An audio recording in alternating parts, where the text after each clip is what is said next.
What does love look like? What does it mean to care for those, particularly those who aren't in a position to even really express their gratitude?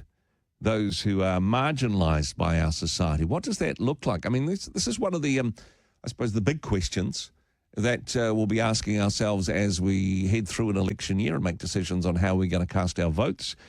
Are we going to cast our vote for the party that perhaps offers the most personal prosperity, or the one that looks after the poor, or the one that perhaps balances both of those priorities best? Some big questions, and hey, welcome your feedback on that topic. 8168 is, of course, the number to text. Start your message with the first word comments. And hey, it would be a stretch to find a way in which this is in any way caring for the marginalised. The move on orders before select committee at the moment. The guys from Pillar have made a submitted against the move on orders recently. Nick Hahn from Pillar NZ joins me now. Nick, kia ora, good morning. Kia ora. Thanks, Andrew. So the move on orders, the summary seems to be, it's a bit rough. It's kind of like punching down on the poor. It's not really going to make any difference. And we've already got laws about antisocial behaviour in place. This just seems a little bit mean. Did I miss anything? No, that's a pretty good summary. And really, we're sort of submitting on this to Parliament because we feel that there are still way too many vague sort of generalised statements in this bill, that if it was passed into law, we would see pretty heavy-handed treatment from the police towards people who quite genuinely, out of real need, are trying simply to get help. They are really without options, living rough on the street. And it doesn't solve the problem. It's just sweeping the problem under the rug.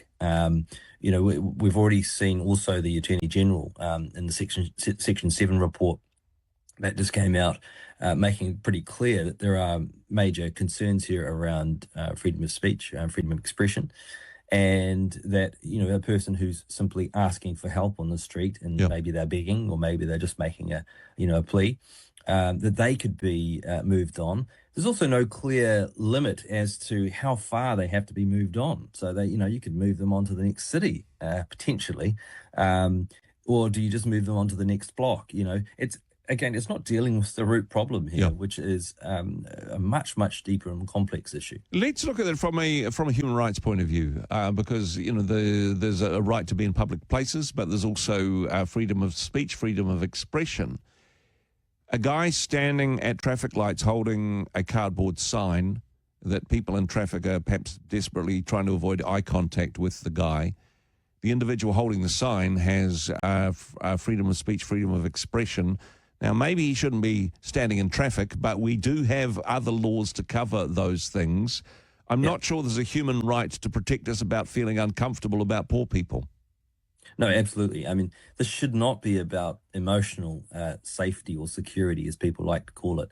If there is a genuine physical danger to that person or anyone else in the vicinity, then, like you've said at the start, there are laws that can take care of that. But when we grow uneasy about the increasing level of poverty in this country, which is unfortunately a very obvious problem now, we have to begin to ask deeper questions and get to grips with a really serious issue in our society, which is the lack of help, sometimes from government, but also too from civil society. And civil society really has responsibility. I think that's why particularly, the Christian audience that will be listening to this, they know that there is a moral exhortation, a moral command to go and love your neighbour, and that means going out of your way, being a good Samaritan.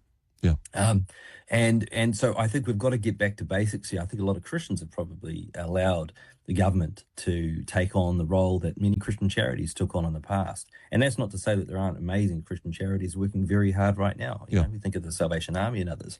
They do a lot of amazing work. I think too, though, there's a problem that we're getting into here, which is an extension of identity politics. Call it identity politics 2.0, where we're moving on from things like perhaps gender and race, which have been really, well, maybe not race, but gender certainly, which has been the really hot issue for the last few years, People are starting to get back into, what about class warfare, the rich and the poor?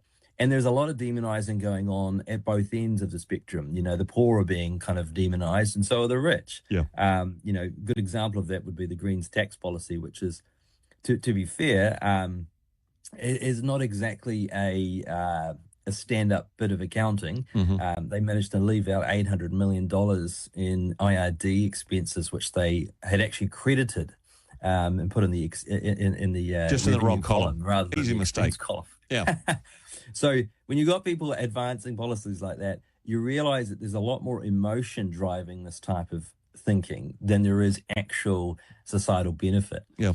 And National too. We can criticize them for pushing the removal of the tax rebate for donations over $100,000. Now they say, it only affects some very, very wealthy people who do very large donations.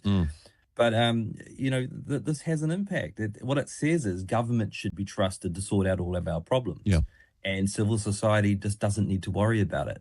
Well, I think that's absolutely the wrong way to approach it. Yeah. Government should be there as a last resort. Defence, basic health, and education, and roading, and that sort of thing we can give to the government to sort out. But most other things really can be solved by civil society. It really comes down to, I suppose, politics of greed and politics of envy, doesn't it? Yes. That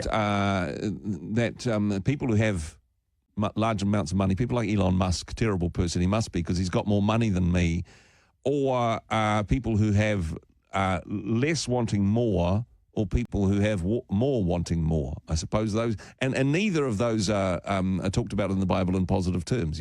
These are both things to be avoided. But this is where we sit politically at the moment. And you mentioned the Greens tax policy.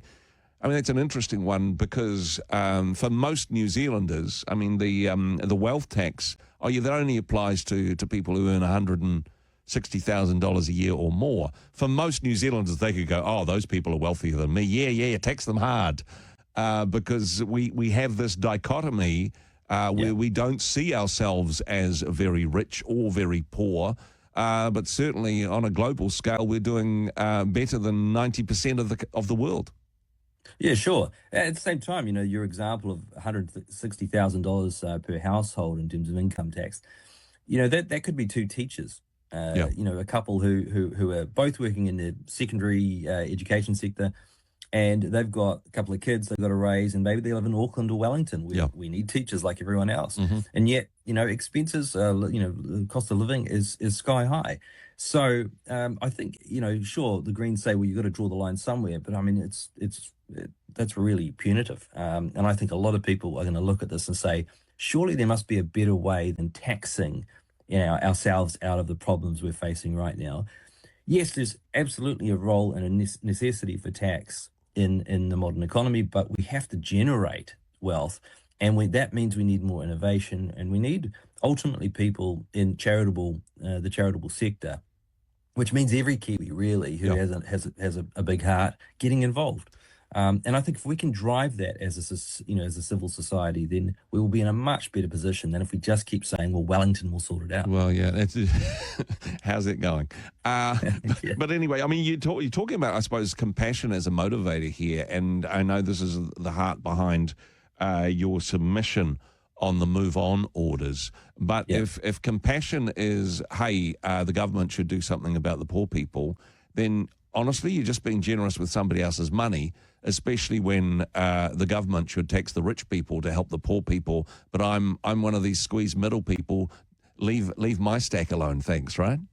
Yeah. And I think that's right. I think a lot of people don't realize that, there will be people that cheat their taxes, and that applies to anyone actually in any income bracket. There are lots of people that don't declare, the taxes they probably should.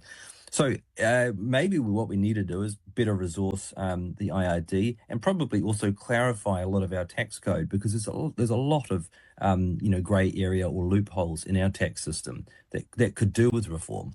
If we did that and we got a more sort of fair approach to this, then I think we could see a substantial increase in tax revenue in this country.